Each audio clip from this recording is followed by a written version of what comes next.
महाभारत की कथा के अनुसार महर्षि भारद्वाज एक बार नदी में स्नान करने गए। स्नान के समाप्ति के बाद उन्होंने देखा कि एक अप्सरा धृतराष्ट्र स्नान कर रही है। उन दोनों के मिलन से एक पुत्र प्राप्त हुआ, द्रोणाचार्य। परंतु द्रोणाचार्य का पालन पोषण आश्रम में ही हुआ। आश्रम में होने से उनका जीवन आश्रम में अभाव में बीता। उनके एक मित्र भी थे जिनका नाम द्रुपद था। दोनों एक साथ शिक्षा ग्रहण कर रहे थे। द्रोणाचार्य और द्रुपद में गहरी मित्रता हो गई।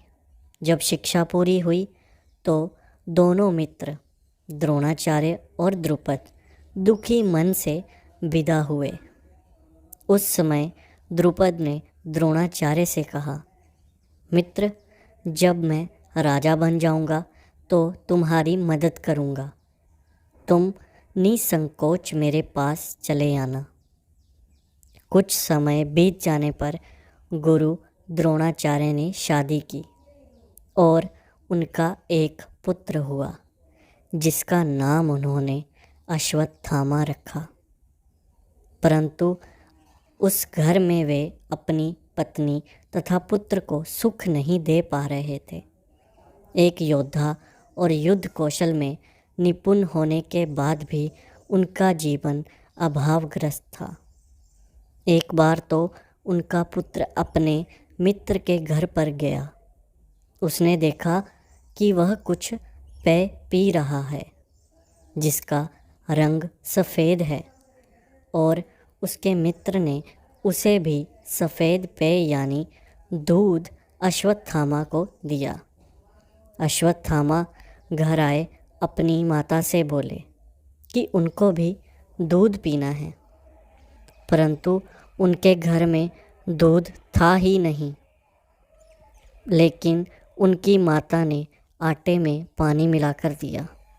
परंतु अश्वत्थामा रोते हुए बोले, यह दूध नहीं है। यह सब दशा देख गुरु द्रोणाचार्य को बहुत दुख हुआ। वे अपनी दशा सुधारने की युक्ति सोचने लगे और उन्होंने सुना कि उसी समय भगवान परशुराम ब्राह्मणों को दान दे रहे हैं। जब गुरु द्रोण वहाँ गए तो परशुराम अपना सब कुछ ब्राह्मणों को दान देकर तप करने चले गए। गुरु द्रोण भी परशुराम जी से दान लेने पहुँचे, लेकिन परशुराम जी बोले, हे वत्स, तुम देर से आए हो। मैंने अपना सब कुछ दान दे दिया है, लेकिन अब तुम मेरे घर पर आए हो, खाली तो तुम्हें जाने नहीं दूंगा। तुम मेरे अस्त्र शस्त्र रख लो। तब द्रोणाचार्य बोले कि हे गुरुदेव, आपके अस्त्र शस्त्र प्राप्त करके मुझे अत्यधिक प्रसन्नता होगी, किंतु आपको मुझे इन अस्त्रों शस्त्रों की शिक्षा दीक्षा देनी होगी तथा इन अस्त्र शस्त्रों का प्रयोग कैसे करना है इसका भी विधि विधान बताना होगा, क्योंकि परशुराम जी स्वयं एक भगवान थे और उनका अस्त्र शस्त्रों का प्रयोग कोई सामान्य इंसान या पुरुष नहीं कर सकता था। उसको इस्तेमाल करने का भी अलग एक क्रिया थी। गुरु द्रोण तब परशुराम जी के शिष्य बने, परंतु गरीबी उनके नसीब में थी। कई बार तो उनका बेटा अश्वत्थामा भूखे पेट सोता था। लेकिन जब उन्होंने सुना कि उनका बचपन का मित्र द्रुपद, जिनके साथ उन्होंने आश्रम में शिक्षा ग्रहण की थी, राजा बन गया है, गुरु द्रोण को द्रुपद की वह बात याद आई। वे अपने दोस्त द्रुपद के पास सहायता मांगने गए, लेकिन द्रुपद तब तक बदल गए थे। वह अपने बचपन की मित्रता को भूल चुके थे क्योंकि वह एक राजा बन गए थे। द्रुपद ने अहंकार में कहा, हे द्रोण, मित्रता तो बराबर वालों में होती है। तुम गरीब हो, मैं राजा हूँ। तब द्रोणाचार्य ने अपने तिरस्कार का बदला लेने की ठानी।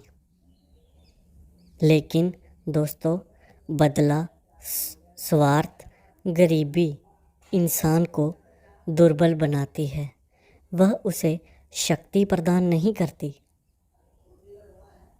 उनका अपने पुत्र के प्रति इतना मोह था कि जब कोई उनके पुत्र के मरने की खबर कहेगा तो वे प्राण त्याग देने की बात तक चले जाते थे। भगवान श्री कृष्ण, जो कि उनके कई नाम हैं, वह जानते थे कि अश्वत्थामा के पास मणि है, उससे उसे मारा नहीं जा सकता और उसे कुछ भी नहीं हो सकता। परंतु वे यह भी जानते थे कि कृष्ण के होते हुए सब कुछ हो सकता है। इस तरह इस घटना को सत्य साबित करने को श्री कृष्ण ने एक युक्ति निकाली। एक हाथी महाभारत के युद्ध में मारा गया, उसका नाम भी अश्वत्थामा था। उन्होंने युधिष्ठिर से कहा कि जब द्रोण आपसे कहें कि क्या अश्वत्थामा मारा गया, तो आप हाँ कहना। युधिष्ठिर, जो कि सत्यवादी थे, उन्होंने गुरु द्रोण के पूछे जाने पर कहा, अश्वत्थामा मारा गया। पर नर है या पशु, ये बात गुरु द्रोण ने सुनी ही नहीं। गुरु द्रोण ने युधिष्ठिर की पूरी बात सुने ही अपने प्राण त्यागने का निर्णय ले लिया। पुत्र मोह ने उनकी मति का हरण कह लिया। वे विचलित ही नहीं हुए बल्कि मृत्यु को भी प्राप्त हुए।